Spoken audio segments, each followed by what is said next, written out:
वास्तविक बल। महाभारत के समय में एक बड़ा वीर योद्धा था, श्रुत्रायुध। उसके पिता का नाम वरुण था। एक बार वृद्धावस्था आ जाने के बाद वरुण एक ऐसे असाध्य रोग की चपेट में आ गया कि उसके प्राण बचने मुश्किल थे। अतः अब उसने सोच लिया कि उसका परलोक गमन निश्चित है। उस समय उसने अपने पुत्र श्रुतायुध को अपने पास बुलाया और कहने लगे, बेटा, अब तुम बड़े हो गए हो और तुम जानते हो कि मैं एक सैनिक हूँ। मैंने अपना संपूर्ण जीवन शस्त्र विद्या सीखने तथा राष्ट्र की सेवा करने के लिए युद्ध करते हुए बिता दिया है। अतः धन संपत्ति के नाम पर तो कुछ विशेष नहीं है। हाँ, मेरे पास एक विशिष्ट गदा है जिसे मैंने वर्षों की तपस्या के बाद प्राप्त किया है। अतः मैं संपत्ति के रूप में यह गदा तुम्हें दे सकता हूँ।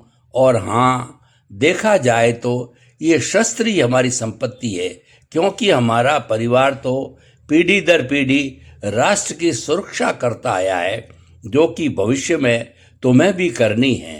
इस गदा में विशिष्टता यह है कि इसका निशाना अचूक है और इसका प्रहार कभी व्यर्थ नहीं जाता।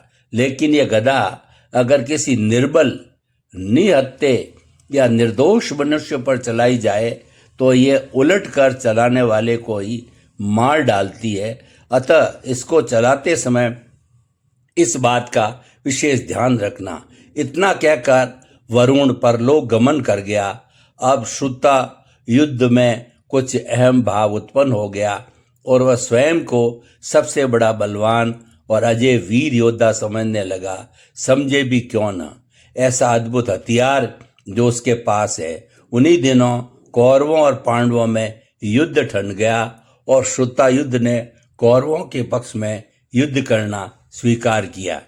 युद्ध प्रारंभ होने के कई दिन बाद जब एक दिन अर्जुन और जयद्रथ के बीच भयंकर युद्ध चल रहा था, अर्जुन जयद्रथ को पराजित करने के लिए एड़ी चोटी का जोर लगा रहा था, तो अचानक कौरवों की सेना में हाहाकार मच गया। श्रुतायुध ने भी यह हाहाकार सुना। उसे तो पिता द्वारा प्रदान की गई गदा पर घमंड था, अतः वह भिड़ गया अर्जुन से और मारने दौड़ा अर्जुन को।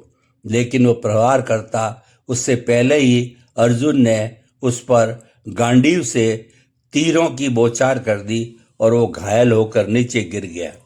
यह देखकर प्रसन्न होते हुए श्री कृष्ण ने अपना शंख बड़े जोर से बजा दिया।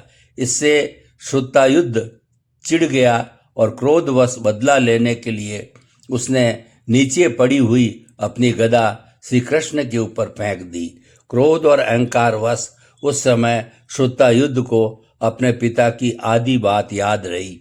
इसका निशाना अचूक है और इसका प्रहार कभी व्यर्थ नहीं जाता। उसे पूरा विश्वास था कि गदा का प्रहार करके वह श्री कृष्ण से अपना मजाक उड़ाने का बदला ले लेगा और श्री कृष्ण को चकनाचूर कर देगा। किंतु उसे अपने पिता के वचन का शेष भाग स्मरण नहीं रहा, जिसमें उन्होंने कहा था, लेकिन यदि किसी निर्बल, निहत्थे या निर्दोष मनुष्य को मारा जाए तो उलट कर चलाने वाले को ही मार डालती है। इस युद्ध में श्री कृष्ण तो केवल अर्जुन के सारथी थे और उन्होंने इस धर्म युद्ध में शस्त्र न उठाने की प्रतिज्ञा की हुई थी। अतः निहत्थे श्री कृष्ण पर गदा चलाने का वही हस्र हुआ जो उसके पिता ने उससे कहा था। वो गदा लौटकर श्रुतायुध के सिर पर इतने जोर से गिरी कि वो वहीं पर ढेर हो गया।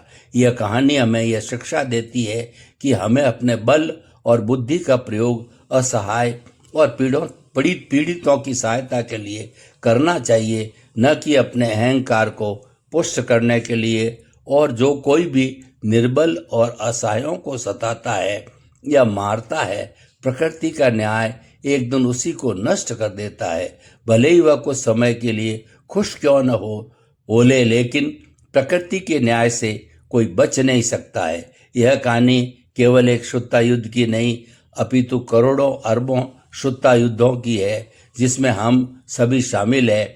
छोटे छोटे अहंकारों अथवा आकांक्षाओं को पूरा करने के लिए भला हम क्या कुछ नहीं कर देते हैं, ये सोचने का विषय है। अतः वास्तविक बल वही होता है जो असहाय और पीड़ितों के काम आए। कहा भी जाता है कि सज्जन लोग गुणहीनों पर भी दया करते हैं, जैसे चंद्रमा चांडाल के घर पर से अपनी चांदनी को नहीं सिकोड़ता।